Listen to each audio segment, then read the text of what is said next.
The day I slipped into my wedding dress, I fell in love, not with the man I was set to marry, but with her. I know it sounds impossible, a contradiction wrapped in lace, but it's the truest thing I've ever known.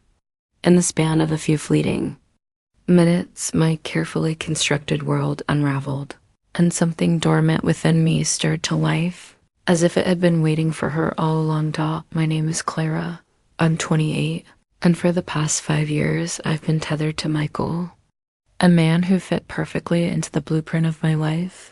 Our engagement was the natural next step, a decision celebrated by my family, applauded by my friends, and meticulously planned down to the last detail. My life was a pristine checklist: career, home, wedding, and everyone around me beamed with approval. But beneath the surface, my heart was a silent, hollow thing, beating without passion, without protest. I told myself this was contentment, that perfection was supposed to feel this way. But deep down, I knew the truth. Perfection was the problem. That day, my mother and I stepped into a quaint bridal boutique in Boston, a hidden gem recommended by a friend who swore, "The woman there will transform you." The shop was elegant, yet intimate, its air heavy with the scent of lavender, aged paper, and a whisper of vanilla. The silence inside was almost reverent, broken only by the soft creak of the back door as she emerged. Her name was Elise. She wore a cream silk blouse tucked into high-waisted trousers, her auburn hair swept into a loose bun that framed her sharp cheekbones. Her eyes, a deep amber, were soft yet piercing, as if they could see straight through the layers I'd built around myself. "Clara, yes?"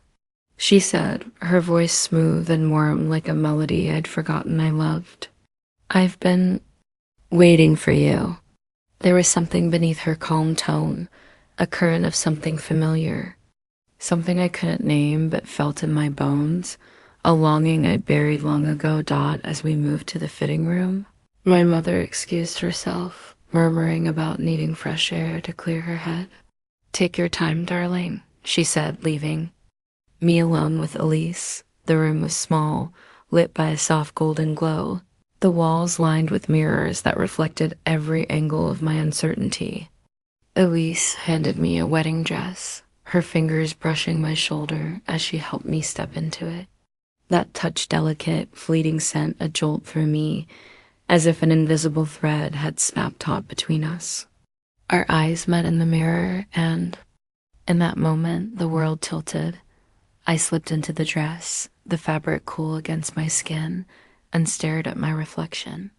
I looked beautiful, radiant even, but the beauty felt hollow. The stirring inside me wasn't for the dress, nor for the life it symbolized.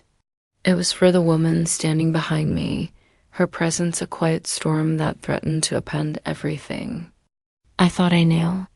Elisa's hands hovered near my waist, smoothing the folds of the skirt, her touch both professional and intimate.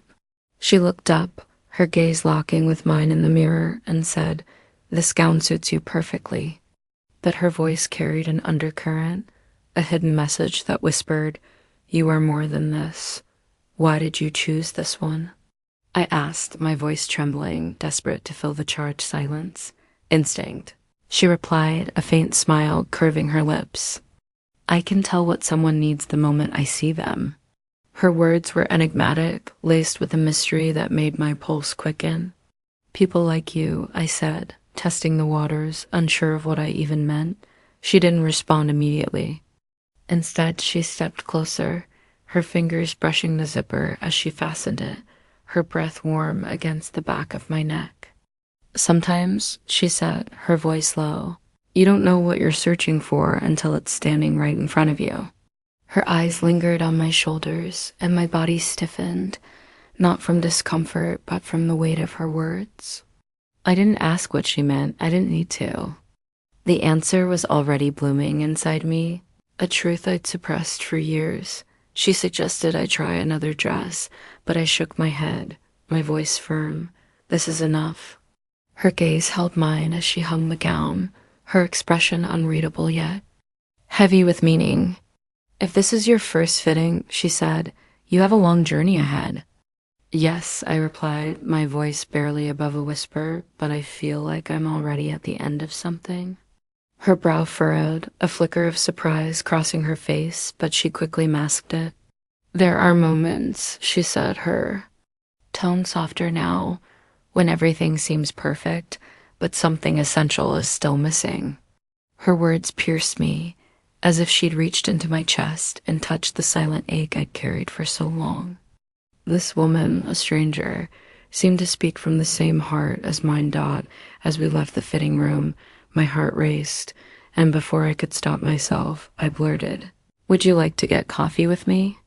The words hung in the air, unscripted and raw.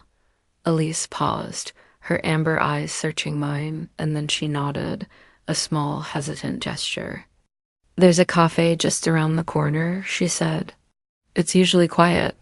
It was late February, the Boston streets cloaked in a gray chill, but as we walked side by side, the silence between us was warm, comforting.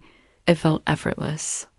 To be with someone for whom even silence was a language of its own. We settled into a corner table at the cafe, the dim light casting shadows across her face, the air rich with the scent of roasted coffee. She ordered a black coffee, I a latte, and as we sat, she began to speak.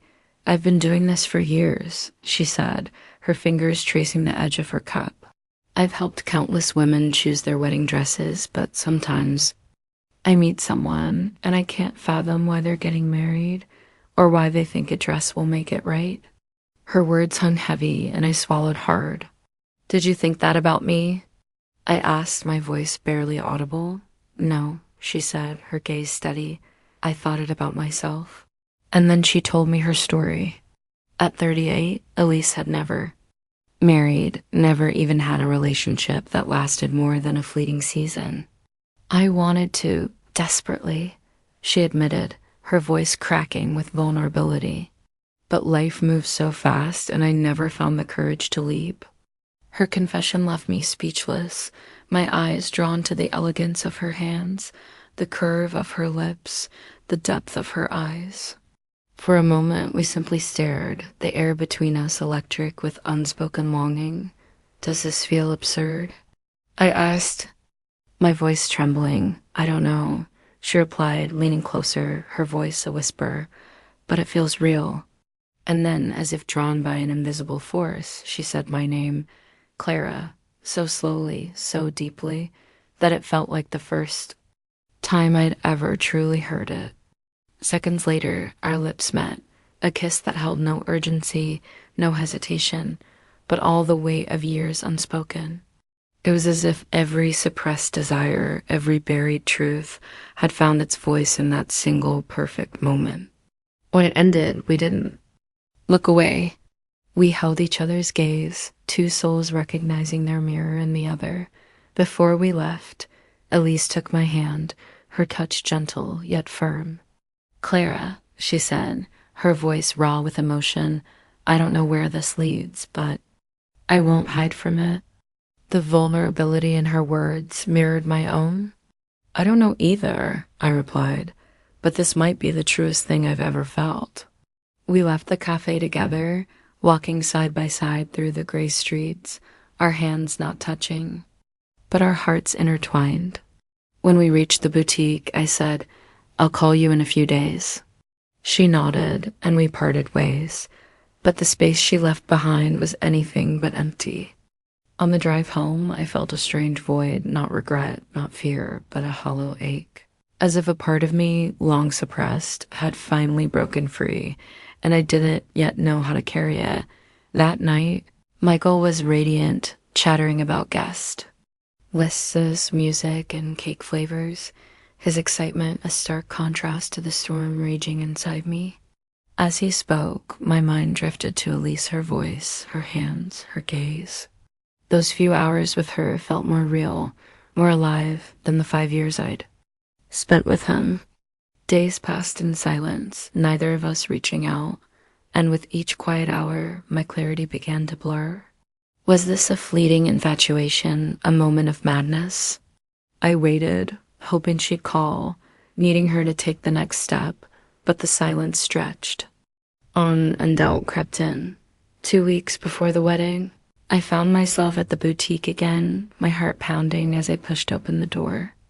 Elise was there, tending to other customers, but when she saw me, her soft smile faltered, replaced by a flicker of concern. "Clara," she said, her voice professional yet warm, "how wonderful to see you again." Her eyes, though, betrayed, her glowing with the same intensity I remembered from that night. "Just a moment," I said quietly, waiting as the other customers left, "and then I'll go." We stepped into the fitting room, the same space where it had all begun, but the air felt different, now charged with tension, with possibility. "I didn't call because I was afraid," Elise confessed, her voice trembling. "It took me time to understand what I felt. I'll be honest, Clara, I want you. Not just for a moment, but as part of my life. I don't know if that's possible, but I need you to know." I stepped closer, my heart racing. "I want you too," I said, my voice steady despite the chaos within. "But I don't know what my life looks like anymore. All I know is that when I'm with you, I feel truly alive." She fell silent, her head tilting slightly, and then she whispered, "Me too." In that moment, we moved as one, our arms wrapping around each other in a hug that felt like a vow. There were no rules, no expectations, just the two of us and the raw, unfiltered truth of what we felt. And that truth, however fleeting, was the only thing that wasn't a lie. I canceled the wedding. The fallout was brutal. Michael was devastated, my family stunned, and some friends turned their backs on me. But for the first time, I was honest, not just with them, but with myself. I wasn't fooling anyone anymore, least of all me. Elise and I didn't start easily, and even now, the path is fraught with challenges. But I remember standing in front of that mirror, her hands on my shoulders, her eyes meeting mine. And I know this. Sometimes the truest meaning of life is found in a glance, a touch, a woman who sees you as you truly are.